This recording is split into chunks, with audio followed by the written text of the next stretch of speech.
เดี๋ยวนี้7 โมงยัง15มาฮอดรับทันอยู่ห่าทางไปบรรณคูฝนยังตกอยู่ทางไปแก่งกอกฝนยังตกอยู่ทางตกประมาณ35 ลักแค่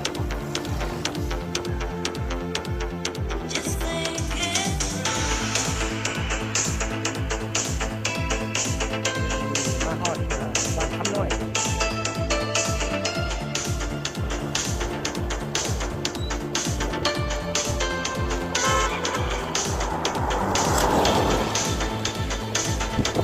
ต้นทางไปแก่งกอกต้นทางนี่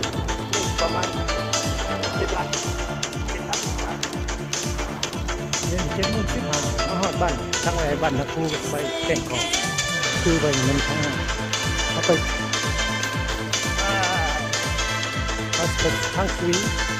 ไปซื้อแล้วก็ขึ้นบนเรา3 ลักครับคือ7 โมงครึ่งมาฮอดบ้านคำเถาสีทอง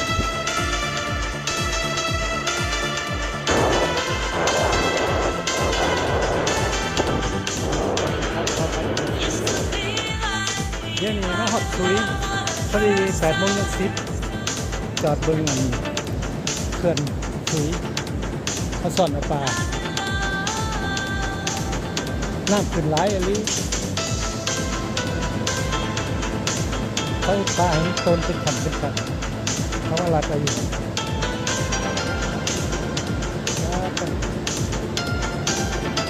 ผมมดครั้งหนึ่ง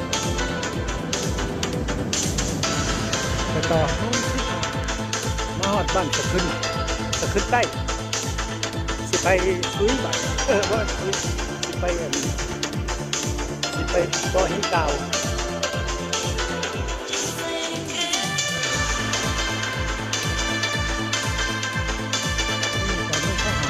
ทางไปบ้านดงลิงนะถึงทางเข้าไปบ้านดงลิงเอาไป800 เมตรต่อไปจะขึ้นไปบ่อหินแก้วเขาเขียวมดเลยจำหน้าเป็นเลย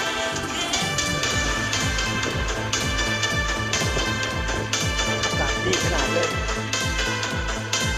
ธรรมชาติมาฮอดบ่อหินเก่าได้10 ลักเป็นคนเป็นทางลงอยู่บ่อหินเก่าแก้วถ้าทางหรือว่าทางที่จะค่อยจะขึ้นมาเลยติดค่อยประมาณ10 ลักเดินเรื่อยๆนักเราเป็นเจ้ามาฮอดทางแลไปดงเห็นเมื่อสวรรค์แบบทางอยู่กับดงเห็นทางอยู่เมื่อสวรรค์ทางดีเลยนักลงตาทอดตอนนี้สวรรค์60 ลักเนี่ยนี่9 โมงครึ่งกลับมาหอดลงน้ำตาลยังอีก59 ลักลงลงซิมัง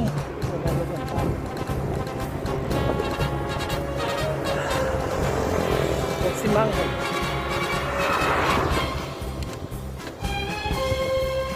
ราคา19 10 โมงยัง15มาหอดตลาดบ้านหน้า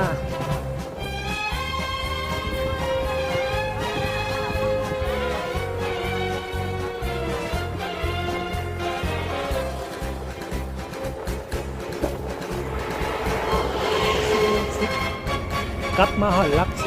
45บ้านเราสุริยะ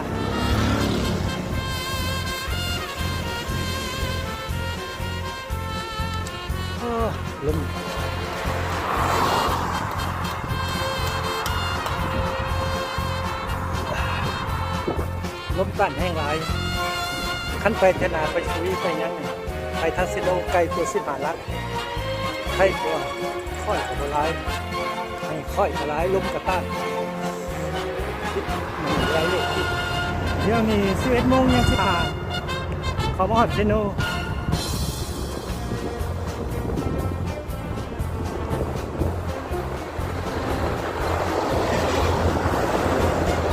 กดไลค์แทบว่านี่แต่ละส่งไลค์อะไรเดียว11 โมงมาฮอดเชโน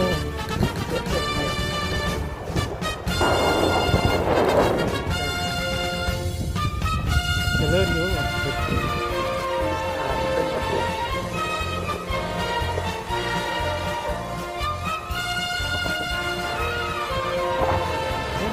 โมง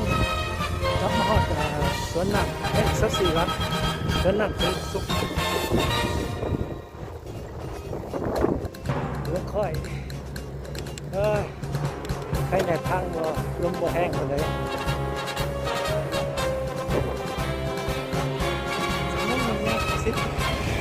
มาหอดโรงเรียนไดโนเสาร์ได้2 หลัก 2-3 หลักกับเดือน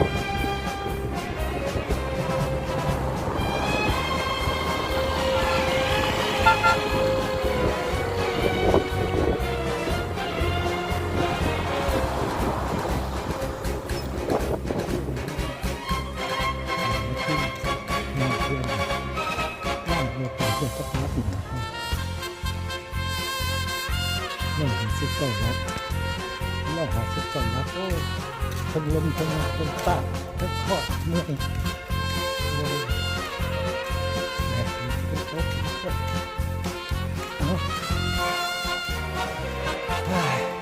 เอาไปรถในสัก